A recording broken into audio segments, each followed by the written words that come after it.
রাজ পাওয়ার, তাই রাজ পাওয়ার দিয়ে যেমন আইন করেছে, আগামী দিন আসো আমরা গর্জে উঠি, রাজ পাওয়ার তৈরি করি। হতে পারে 5 বছর 10 বছর সময় লাগবে, কিন্তু অবশ্যই আমরা আমাদের সম্পদকে ফিরে পাবো। জায়গা থেকে আওয়াজ উঠবে, ওয়াকাফ আমাদের, কবরস্থান, মসজিদ, মাদ্রাসা আমাদের ইসলামের ঐতিহ্য।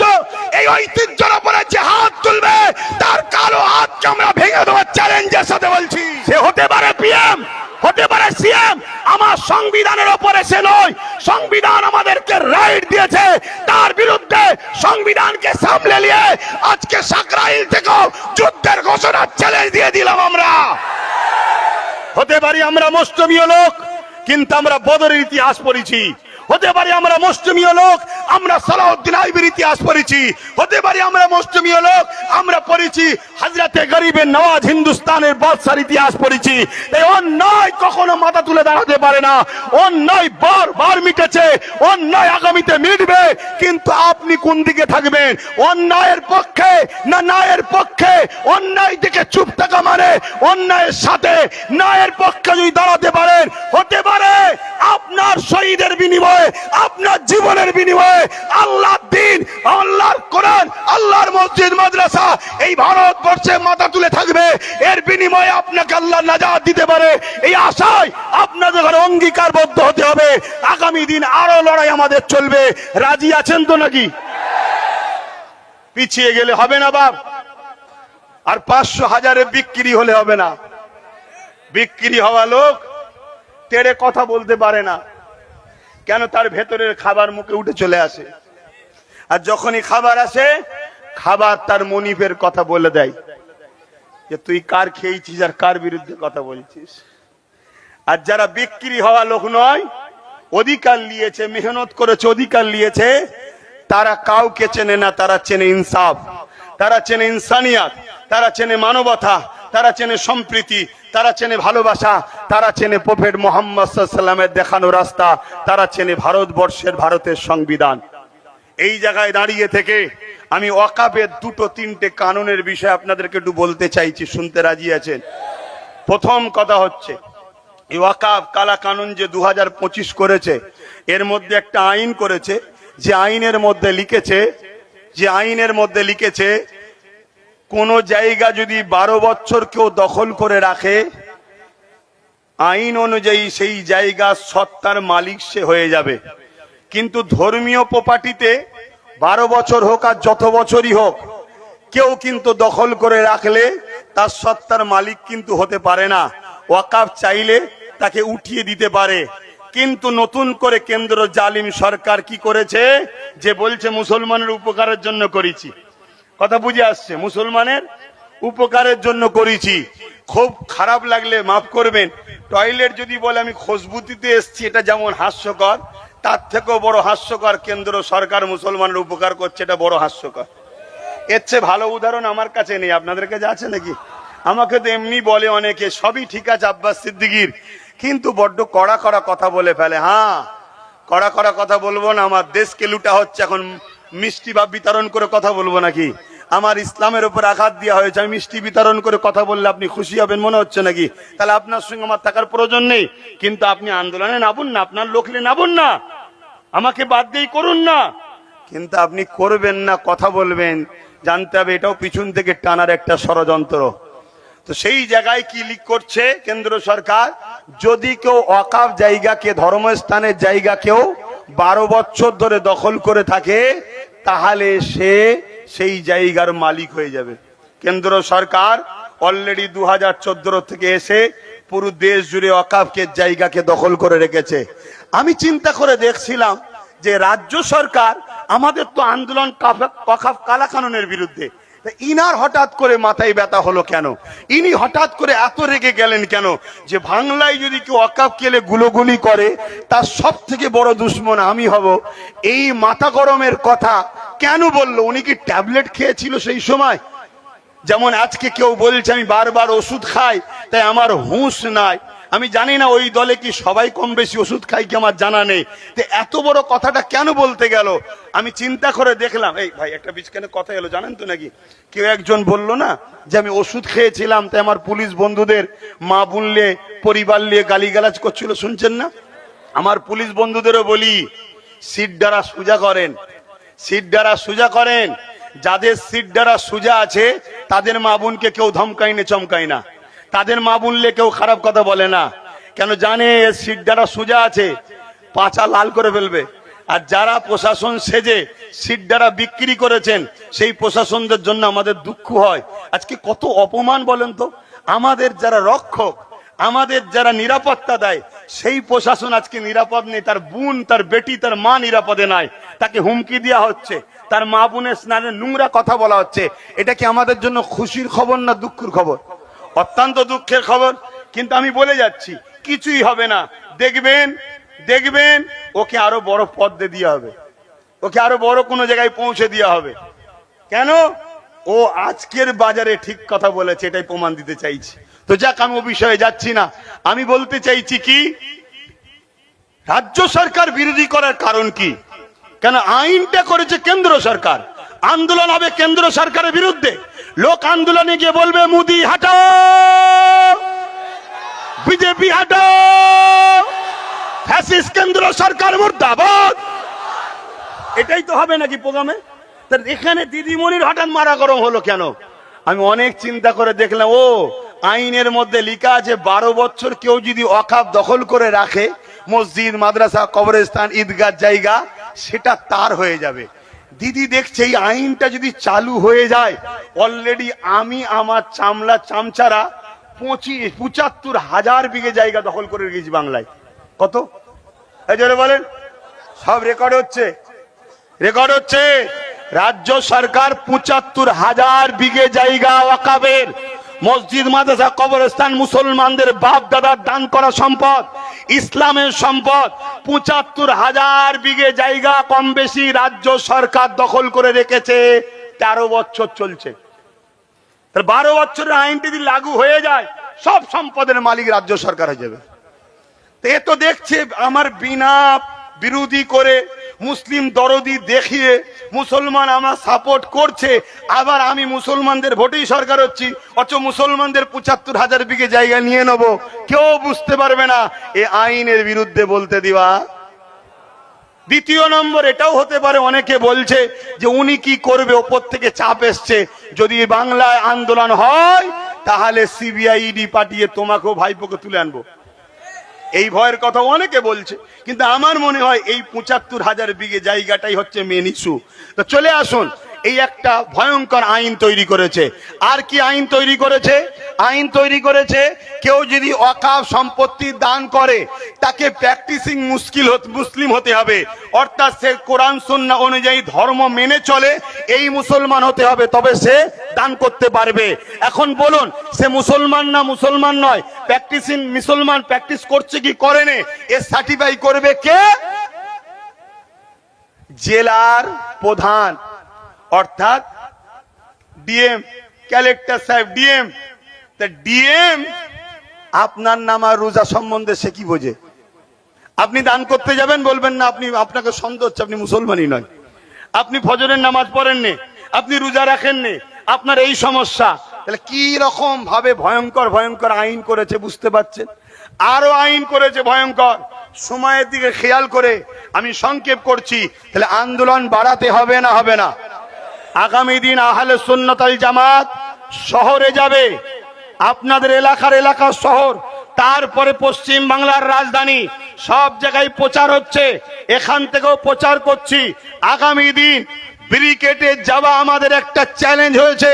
কেন? আমার ভাইয়েরা ব্যারিকেড করতে চেয়েছিল, জানি না কে কামড়েছে পিছন থেকে, ব্যারিকেড করতে পারেনি। এই ব্যারিকেড এখন আমাদের জন্য চ্যালেঞ্জ। বিজেপি যদি ব্যারিকেড করতে পারে, বাম যদি করতে পারে, কংগ্রেস যদি করতে পারে, টিএমসি যদি করতে পারে, আমার হিন্দু ভাইরা তারা যদি লক্ষ কণ্ঠের গীতা পাঠের জন্য ব্যারিকেড পেতে পারে, আমরা ভারতের অধিকার রাখি, ভারতের স্বাধীনতায় আমাদের অবদান আছে, দেশকে ট্যাক্স দিয়ে বসবাস করছি, আমরা ব্যারিকেড পাবো না কেন? আজকে বলুন, চ্যালেঞ্জ দিয়ে আমরা লড়াই করে ব্যারিকেড করে দেখাবো, রাজি আছেন আপনারা? এই ব্যারিকেডের স্বপ্ন নিচ্ছি আমি, আপনারা আমার সাথ দেবেন তো নাকি? গাড়ি ভাড়া দিতে পারবো না, খাওয়া দিতে পারবো না, কারণ আপনাদের ঘরে খাইয়ে আর ভাড়া দিয়ে ভর্তি করে সব, আর এই অভ্যাসটা ভেতরে ঢুকে গেছে। এখন বলুন, বিনা গাড়ি ভাড়া বিনা খাবার নিয়ে নিজের পয়সায় নিজের গাঁটের খরচ করে কারা কারা আমার ডাকে ব্যারিকেড যেতে রাজি আছেন? হাত তোলে। এ হাত ঠিক তো নাকি? হ্যাঁ, যেভাবে বাংলায় ঘুরছি, যদি সবাই হাত সত্য হয়, আমি চ্যালেঞ্জ দিচ্ছি, স্বাধীনতার পর থেকে তার আগেও ওই ব্যারিকেড কখনো কেউ করেনি, আর আগামী তো ইনশাল্লাহ করতে পারবে না। আমরা করে দেখাবো, আর আমরা প্রমাণ করব যে ব্যারিকেড কারো ব্যক্তিগত সম্পদ নয়, দেশের সম্পদ, দায়িত্বে কারো আছে, অবশ্যই তিনাদেরকে আমরা সম্মান করি, কিন্তু আমরা পাবো না কেন? এই জানার অধিকার, এই লড়াইয়ের অধিকার আমাদের আছে না নাই? দ্বিতীয় নম্বর ব্যাপার হলো এই ওয়াকফকে বাতিল করার জন্য দ্বিতীয় আর একটা অপশন হলো কি, আইন যখন হয়ে গেছে, আইন যখন হয়ে যায়, আইনের অস্ত্র দিয়ে আইনকে কাটতে হবে। আপনি আইনের বিরুদ্ধে ডাইরেক্ট যদি যান, আপনি তো তাহলে দেশদ্রোহী মামলায় জড়িয়ে যাবেন। তাহলে আপনাকে আইন যখন হয়ে যায়, আইনের অস্ত্র দিয়ে আপনাকে কাটতে হবে, ঠিক না বেটি? গায়ের জোর দিয়ে কাটলে হয় না, প্রসেসিং এ কাটতে হবে। ওই প্রসেসিংটা কি? Supreme court. Supreme court. আজকে বলুন, একজন সাধারণ মানুষ সুপ্রিম কোর্টে যাওয়া, আর আমাদের সবার প্রতিনিধিত্ব যিনি করছেন মাননীয় সিএম, তিনি যাওয়া দুটো এক না আলাদা? তিনি যাওয়া মানে 10.5 কোটি লোকের যাওয়া। তিনি কি গেছে? জোরে বলুন, গেছে? অথচ তিনি বারবার কলকাতার রেড রোডে উঠে কি বলতো? বিজেপিকে হাত থেকে বাঁচাবার জন্য আমায় ভোট দাও, আমি পুরো দেশে মুসলমানকে বাঁচাবো। মানে ঢপ মারার একটা লাইন আছে, পুরো দেশে বলছে, রাজ্যই বললে আলাদা কথা হতো। আজকে ঠিক আছে, আপনি যদি আমাদেরকে বাঁচাতেই চান বিজেপির হাত থেকে, বিজেপি যখন কালা কানুন তৈরি করেছে, যেখানে তেলেঙ্গানা কি বলে তামিলনাড়ু যাচ্ছে, বিভিন্ন আরো রাজ্য কেস করছে, 8টা রাজ্য কেস করেছে, আপনি কেন গেলেন না? আপনাকে অবিলম্বে কেস করতে যেতে হবে। আর যদি কেস করতে যান, তাহলে 26-এ দিল্লি চলে যান, বলবো না, যার যাকে ভালো লাগে তার সাথে থাকবে, এটাই বলবো। আর যদি আপনি না যান, তাহলে 26-এ মসজিদ মাদ্রাসা কোরআনের বিরোধীতে ঘরে দিল্লি চলে যাও বলা দরকার। ইমানের দায়িত্ব আছে না নাই? হাত তুলে বলতে হবে, আল্লাহকে সাক্ষী রেখে বলার দায়িত্ব আছে না নাই? হ্যাঁ। দ্বিতীয় 3 নম্বর কথা, কিন্তু নওশাদ গেছে সুপ্রিম কোর্টে, যাকে এই মুসলমানরা বিজেপির দালাল বলেছিল, তাই তো নাকি? নওশাদকে যারা, আমাকে যারা বিজেপির দালাল বলবে, মনে রাখবেন এরা সব থেকে বড় বিজেপি। না, এরা কি করে জানলো ওদের সঙ্গে আমাদের সেটিং আছে? ওর সাথে সেটিং আছে বলেই তুই জানে, তারপর ও নিজে বিজেপি। এটা ও স্বীকার করুক যে হ্যাঁ আমি বিজেপি, তারপরে আমি এসে বলবো দালাল কি দালাল নয়। আগে ওকে স্বীকার করতে হবে। কথা মাথায় ঢুকছে না? ঢোকে নেই? কত বড় আমাদেরকে ধোকা দিয়েছে দেখুন। আজকে বুকে হাত দিয়ে বলুন তো ভাই, শুনছেন আমার কথা? বুকে হাত দিয়ে বলুন তো, এই মুহূর্তে ধরুন পশ্চিমবাংলায় যিনি সরকারে আছে উনি বসে আছে, মাননীয়া বসে আছে, কিন্তু আমি ওই যে বলেছিলাম না 21-এ 3টে পায়া ওনাকে দাও, একটা আমাকে দাও, বলেছিলাম না? ধরুন এই যে চেয়ারে 4টে পায়া দেখুন, ধরুন মাননীয়াই বসে আছে, কিন্তু 3টে পায়া উনার, একটা পায়া যদি আমাদের থাকতো, উনি ওই চেয়ারে বসে আমাদেরকে হুমকি দিতে পারত, আমাদেরকে দিল্লি চলে যাও বলতে পারত। আজকে বলুন তো, নওশাদের সাথে যদি আরো গোটা 40 থাকতো আজকের দিনে, আপনাদের উপকার হতো না ক্ষতি হতো? তাহলে আপনারা নিজেদের ভুল করেছেন না করেননি? তাহলে 26 এই ভুল করবেন? হ্যাঁ, নিজের পাওয়ার তৈরি করুন। মনে রাখবেন, লোহা না হলে লোহাকে কাটা যায় না। এটা আপনাদেরকে বুঝাবার জন্য বললাম। তাহলে 3 নম্বর অপশন। দ্বিতীয় হলো সুপ্রিম কোর্ট কেস। কিন্তু সুপ্রিম কোর্টের উপরে আমাদের ভরসা আছে না নাই? আস্থা আছে না নাই? দেশের নাগরিক হিসেবে থাকতেই হবে, নাই কিসের নাগরিক সে। কিন্তু সুপ্রিম কোর্টের যিনারা বিচারক, তিনারা তো মানুষ নাকি? এই মানুষ তো নাকি? কারো পরিবার বাচ্চাদের তুলে নিয়ে যদি বলে আইনটা এইদিকে না গেলে ঝেড়ে দেবো, সে ভয়ে উল্টো আইন করতে পারে না? পারে না? বা কালকে হয়তো রিটার্ন হবে, আজকে ঢোক করে বলে দিয়ে রাত 12টার সময় সই করতে পালাতে পারে না, যেমন বিগত দিন বাবরি মসজিদের সাথে হয়েছিল। আর বাবরি মসজিদের সঙ্গে হওয়ার পিছনে কারণ আছে, আমরা আন্দোলন বন্ধ করে দিয়েছিলাম, তাই হয়েছিল। তা ঘুমিয়ে পড়লে হবে না, আপনাদেরকে ঘুমাতে চাইবে, অনেক মোল্লা মৌলভী সাহেব বলবে, অনেক রাজনীতি দলের নেতারা বলবে যে কেস যখন চলছে একটুখানি আন্দোলন বন্ধ রাখো, বলবে কেন? আন্দোলন বন্ধ হলে ওখানে রায় উল্টো হওয়ার সম্ভাবনার চান্স বেশি হবে, আর আন্দোলনের তীব্রতা বাড়লে মনে রাখবেন ওখানে আইনের রাস্তাটা শক্ত হবে।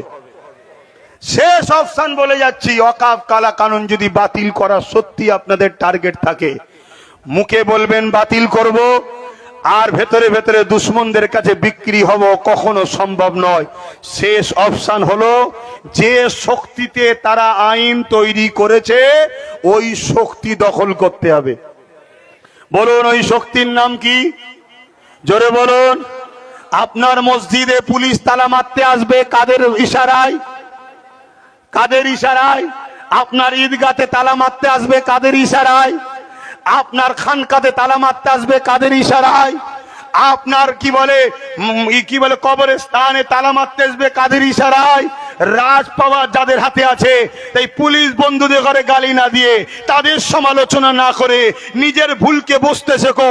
পুলিশ বন্ধুদের ওপরও তোমার জন্য পাওয়ারটা থাকে, ওই রাজ পাওয়ারকে তোমাকে দখল করতে হবে। তুমি যদি রাজ পাওয়ার দখল করতে পারো, তাহলে প্রশাসনকে হুকুমও কেউ করবে না, তোমার মসজিদে কেউ তালা মারতে আসবে না, তোমার মাদ্রাসা কেউ তালা মারতে আসবে না, তোমার ঈদগাতে কেউ বোল্ডোজার দিতে আসবে না। কেন? তোমার হাতেই তো পুলিশের পাওয়ার আছে, ওই পাওয়ারটা নাম হলো রাজ পাওয়ার। তাই রাজ পাওয়ার দিয়ে যেমন আইন করেছে, আগামী দিন আসো আমরা গর্জে উঠি, রাজ পাওয়ার তৈরি করি। হতে পারে 5 বছর 10 বছর সময় লাগবে, কিন্তু অবশ্যই আমরা আমাদের সম্পদকে ফিরে পাবো, এই পাওয়ারের দ্বারা ফিরে পাবো। আপনারা কি নিজেদের ঐতিহ্যকে বাঁচাবার জন্য দালালি ছেড়ে দিয়ে, দলদাস ছেড়ে দিয়ে নিজেদের রাজ পাওয়ার করতে রাজি আছেন? রাজি আছেন? রাজি আছেন? রাজি যদি থাকেন তাহলে লড়াইটা গ্রাম থেকে শুরু করুন। গ্রামের 2-10টা দালালের বিরুদ্ধে আপনি লড়তে পারেন না, তো কালকে AK-47 এর সামনে লড়াই করবেন কি করে? আপনি প্রথম গ্রামের 10টার সঙ্গে লড়াই করা অভ্যাস করুন। ফোন করে বলবেন না যে আমাকে জুলুম করছে, আমাকে মারছে। না, তুমি তোমার গ্রামে যদি স্বাধীন না হও, তাহলে তুমি কে বলেছ আজকে স্বাধীন? তুমি স্বাধীন দেশের পরাধীন। তোমার সংবিধান তোমাকে রাইট দিয়েছে, তোমার ঐতিহ্য তোমাকে ফিরে পেতে হবে, তোমাকে রুখে দাঁড়াতে হবে। ওই দাঁড়াতে গেলে প্রথমে তোমাকে তোমার গ্রাম থেকে উঠতে হবে। গ্রামের 2-10টা যারা আছে তাদেরকে বুঝাও, পরিবর্তন হও। সে যদি মুসলমান হয় পরিবর্তন হবে, মুনাফেক যদি হয় তোমার লড়াই আসবে। তা মুনাফেক যদি তোমার মসজিদের দুশ্মন তোমার বিরুদ্ধে আসে, তুমি তার সঙ্গে কি ব্যবহার করা দরকার তুমি জানো না? জোরে বলো, জানো না? অতএব ওখান থেকে লড়াই শুরু করে প্রত্যেকের গ্রাম থেকে লড়াই করে উঠুন। এবং এই কথাটা আপনাদের দায়িত্ব নিতে হবে, প্রত্যেকটা SC ST সমাজের কাছে প্রচার করতে হবে যে ভাই শুধু আমরা মুসলমান বিপদে আছি তা নয়, আজকে SC ST হওয়ার জন্য, অছুত হওয়ার জন্য তোমার সমাজের বহু ছেলেকে স্কুলে ভর্তি নিচ্ছে না। তোমরা দেখো উত্তরপ্রদেশের দিকে তাকিয়ে, ঘোড়ার পিঠে চেপে বে করতে যাওয়ার জন্য, ছোট জাত হওয়ার জন্য তাকে পিটিয়ে পিটিয়ে মারছে, আজকে তাকে ধর্মস্থানে ঢুকতে দিচ্ছে না। ভাই শোনো, আমরা মুসলমান আছি বলে তোমরা সম্মান পাচ্ছ, না হয় তোমাদেরকে অছুত বলে তোমাদেরকেও আঘাত করা হবে। অতএব আসো, দেশ তোমার, দেশ আমার। SC ST মুসলিম, আদিবাসী, দলিত, সাঁওতাল, বাগদি, সমস্ত গরিব পিছিয়ে পড়া মানুষ এক জায়গায় হও, সংগঠিত হও, এক জায়গায় হও। আগামী দিন শুধু ওয়াকফ নয়, সংবিধান বাঁচাও, দেশ বাঁচাও, দেশের সর্বশ্রেণীর গরিব মানুষের অধিকার বাঁচাও। এই লড়াইয়ে আমাদেরকে সংগঠিত হতে হবে, সর্বধর্মের মানুষ সেখানে আসবে। আগামী দিন এই জায়গায় আমাদেরকে প্ল্যাটফর্ম তৈরি করতে হবে। এই কথা বলে আমি বিদায় নিচ্ছি। শেষ কথা এটাই। এতক্ষণ যা শুনলেন আপনারা বলুন, আমি ভুলের ওপরে আছি না ঠিকের ওপরে আছি? হাত তুলে বলুন, ভুলে না ঠিকে? ঠিকের ওপরে যদি থাকি তাহলে আগামী দিন যখনই ডাকবো পাশে পাবো তো? পাশে পাবো তো? আমি এখানে সংক্ষেপ করলাম। এখন যারা সঞ্চালক তারা বক্তব্য দেবে। আমার কথা থেকে যদি কষ্ট পান আমার কিছু করার নেই। দেশের স্বার্থে ধর্মের স্বার্থে ঐক্য হতে হবে। আসুন সকলে স্লোগান দেন, দাঁড়িয়ে যান, সকলে স্লোগান দেন, ভারতবর্ষ, ভারতবর্ষ, ভারতবর্ষের সংবিধান, ভারতবর্ষের সংবিধান, সর্বধর্মের মানুষের ঐক্যের ভারতবর্ষ, সর্বধর্মের মানুষের ঐক্যের ভারতবর্ষ, ভারতবর্ষের সংবিধান। ওয়াকাফ কালা কানুন মানছি না, মানবো না, ওয়াকাফ কালা কানুন মানছি না, মানবো না।